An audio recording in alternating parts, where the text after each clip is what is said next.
வணக்கம் நண்பர்களே. இன்று உங்கள் சிக்கி செயல்முறை வணிகத்தில் உங்களுக்கு தேவைப்படும் வெவ்வேறு நபர்களை பற்றி அறிந்து கொள்வோம்.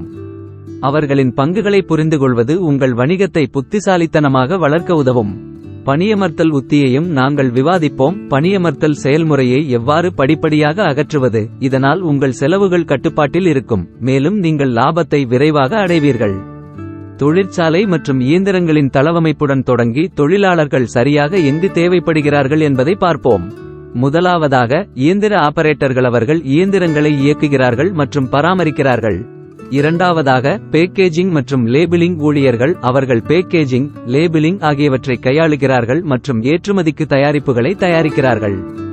மூன்றாவதாக தூய்மையான பராமரிப்பு பணியாளர். அவர் உற்பத்தி பகுதியை சுத்தமாக வைத்திருக்கிறார் மற்றும் சிறிய பராமரிப்பு பணிகளை செய்கிறார். நேரம் செல்லச் செல்ல உற்பத்தியை மேற்பார்வையிடும், தரமான தரத்தை உறுதி செய்யும் மற்றும் பணியாளர்களை நிர்வகிக்கும் ஒரு உற்பத்தி மேலாளர் தேவைப்படலாம்.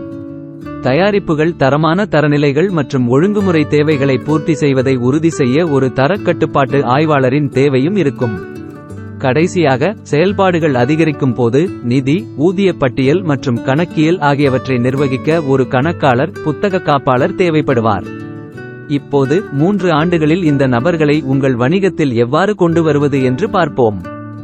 ஆண்டு 1 இயந்திரம் இயக்குதல், பேக்கிங் மற்றும் பராமரிப்பு பணிகளுக்கு குடும்ப உதவியுடன் தொடங்குங்கள். இது பணத்தை மிச்சப்படுத்துகிறது மற்றும் நீங்கள் கற்றுக்கொள்ள உதவுகிறது.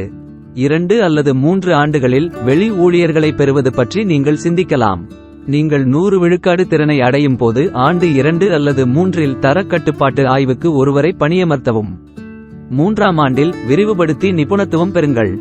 உங்கள் வணிகம் பெரியதாக இருக்கும்போது அதிக இயந்திர ஆபரேட்டர்கள் மற்றும் அதிக பேக்கேஜிங் மற்றும் லேபிளிங் ஊழியர்களை பணியமர்த்தவும். மேலும் ஒரு தயாரிப்பு மேலாளர் மற்றும் ஒரு கணக்காளர், புத்தக காப்பாளரை நியமிக்கவும்.